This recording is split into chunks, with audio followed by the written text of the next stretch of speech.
If you like this video, make sure to subscribe to Downfall Network for more cool content.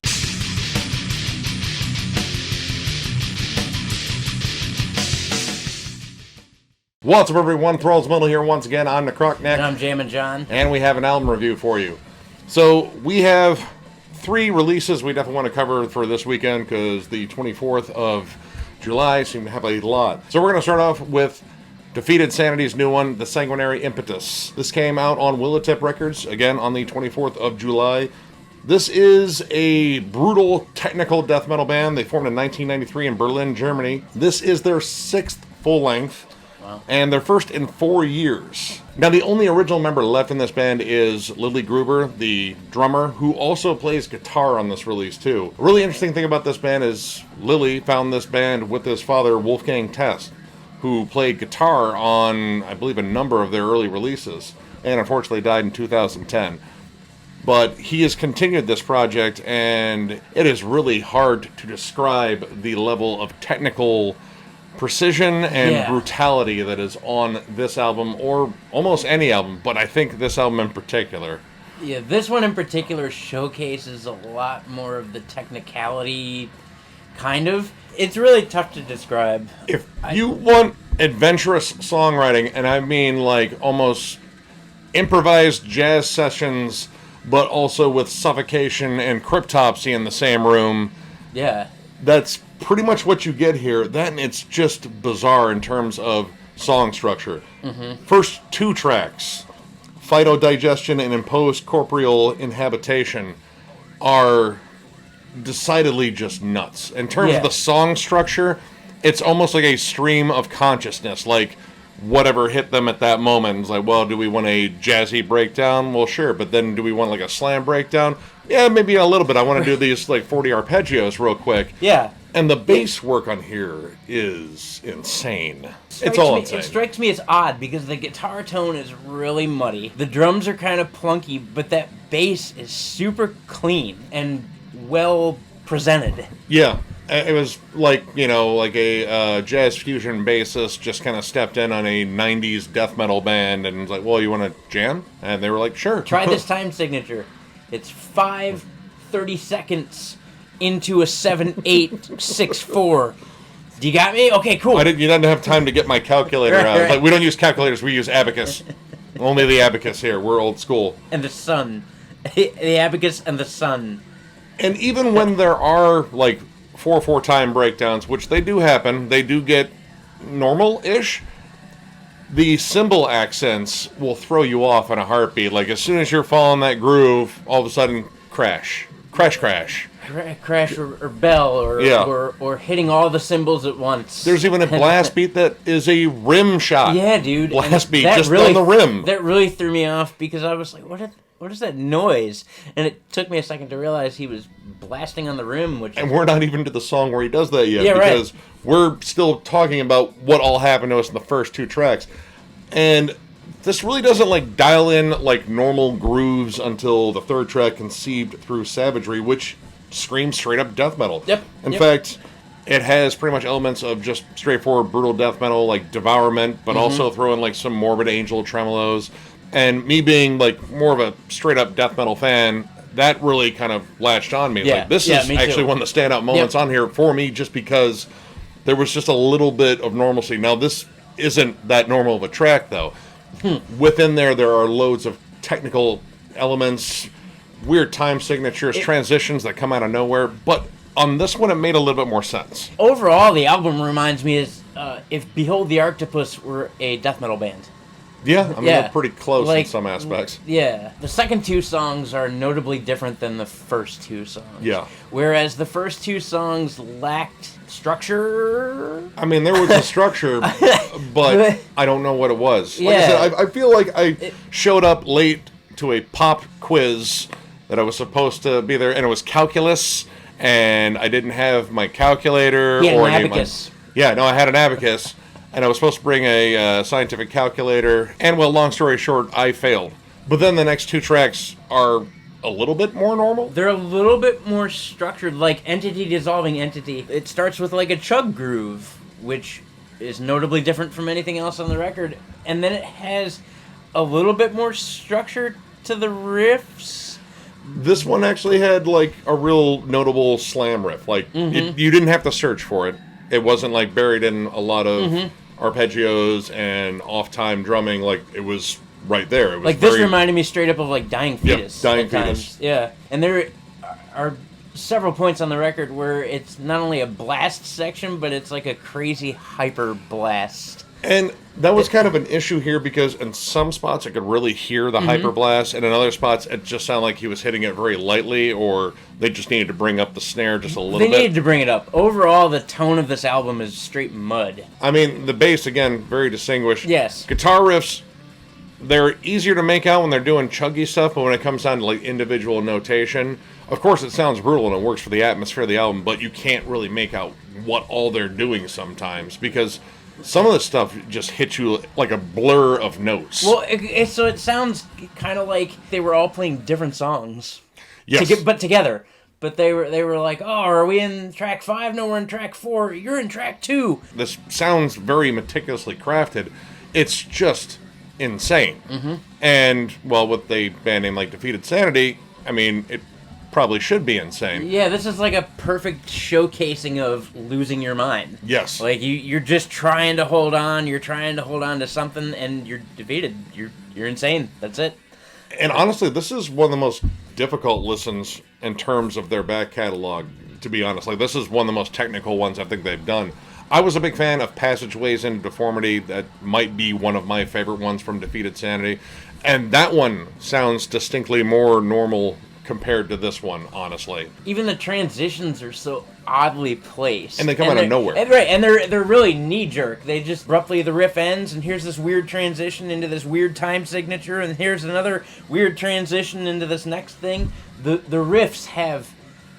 I don't even want to know how many notes are in half of these riffs. Propelled into Sacrilege was one that had some interesting moments on it. I really like the intro to it, and the bassist is just doing some ungodly stuff on here.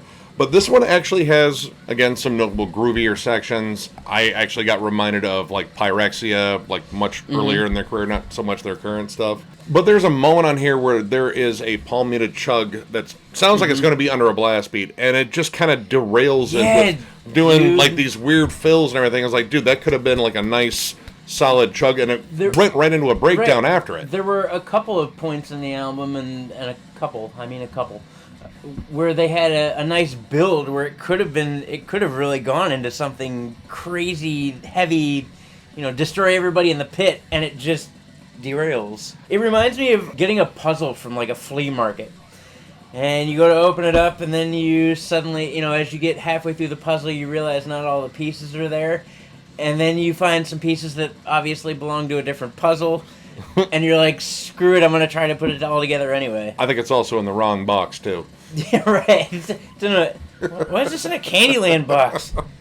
Why the fuck are there cards? So I don't have a picture? Okay, cool. I don't know what this is going to be. The point that's kind of around this little segue here is sometimes I think it's just technical for the sake of being technical rather than contributing, like, musically, as much as it's just like, well, we're going to throw this in there because we haven't done this in a minute. Yeah. And we don't want to leave any empty spaces on this. I mean, because I've listened to Defeated Sanity before, and other albums have notably more structure to them. Although the content is the same, there's something to it. And this is just really hard to latch onto. It'd be like if you were on a speeding train and you tried to grab a cup of coffee off of someone at the platform as you sped by. Now, I have to say the last two tracks, Dribbling, Putrefaction, and Disliming the Ostracized, which, I mean, I love the song titles. The song titles are great on here.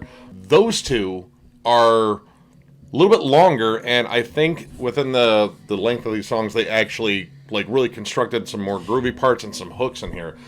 But they didn't sacrifice technicality. Actually, this was a fair balance between that. I really like the way that Dribbling fades into what is honestly one of the biggest hooks on the album. A straight up just mid-tempo chug-a-thon with a nice triplet chug. Yeah. Banging riff. It does get technical in there, and it even teases some cleaner moments. Doesn't pay off with them, but this one actually even has a solo on it. I think it's quite possibly the only solo that appears in the album. Yep. And it's really good. It's very Trey Azagoth-ish. Yeah, it's very Morbid Angel. Very squealy, dive bomb. Again, I really liked this, and this was kind of what I was looking for in this album, was that balance between, like, big, just groovy chugs, massive riffs, and some really wild technical stuff. Not just the blur of notes on one song and then, like, well, this one's decidedly more normal. This was kind of that balance, and killer track. Yeah. The last track, Disliming the Ostracized. This, I think, was probably the most straightforward song on the album. And again, longer. Straightforward. Even the lead-in riff, it was chaotic, but it still managed some sort of structure. Like, that riff actually repeated itself a couple times. It's a good hook. Disgusting breakdowns. Yeah, dude. Yep. And towards the end with the breakdown that comes in, it's odd, right? They kind of like tease like, oh, we're going to go tech, and then boom, right back to this breakdown, which gets progressively slower and I would even say heavier with each time they hit you with it.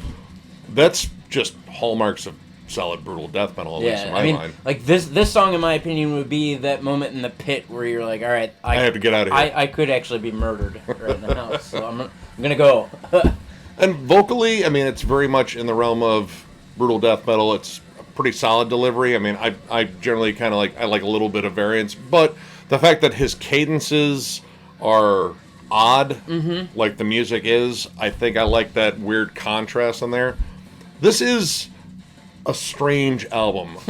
I actually equated it to having a conversation with a 5-year-old that wants to tell you about everything he did that day. And you have to hear about it all at once and all 40 tangents that come in there. And you're like, well, I don't want to be rude, so I'm going to listen, and I don't understand what's going on. But Defeated Sanity is always a challenging listen. There's not an easy one to listen to, and I think this is up there with their most challenging listens. But I kind of like how adventurous and weird they got on this, but not enough for me to really go back to it. There's not a lot of songs on here that I would really revisit just because it really doesn't make a lot of sense to me. Right, there was nothing to latch on to. It'd be like if you went and saw them live and you expected them to play this album and they played something totally different, but you wouldn't know that they played anything totally different because you couldn't latch on to anything in this album either. I'm more impressed with like the technical capabilities of this band than actually like the songs and such. That's kind of my issue here. So overall, I'm going to give this 2.5 stars. Technical ability isn't enough for me to really come back to it. I don't think it's technically bad on a technical level. I would give it more stars than the screen could hold, just because I'm super impressed with that. But as far as songs and it being memorable, it's just not for me. But that's just me. Like, you know, I'm not super into technical music, but I really appreciate all the aspects in here. So yeah. It's like I was telling Nick before we shot this video outside.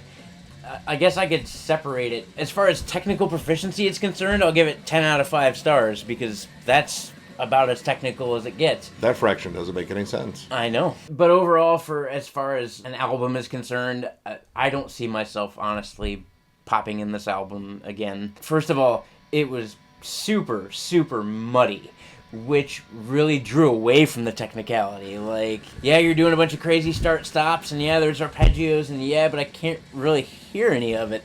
It just sounds like one wall of sound.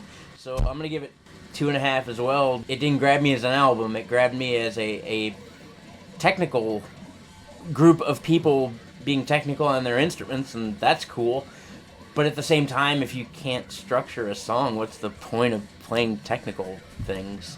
So, again, just our opinion. I mean, if you love this album, by means, love the shit out of it. Yeah, if you really do like it, that's great. Love it. Feel free to call us buttholes if you want. Opinionated buttholes. That's what we are. Giant opinionated buttholes. So, if you like the video, give it a thumbs up. And if you are new to the channel, subscribe, because we do stuff like this all the time. And we're also on Instagram. We're also on Instagram, and trust me, I'm failing miserably in actually posting pictures on Instagram, and I'm going to get to that. I also host a session called What's John Jamming, and I look predominantly for underground bands, unsigned bands. If you're just needing that extra push to get out there, please come and visit me.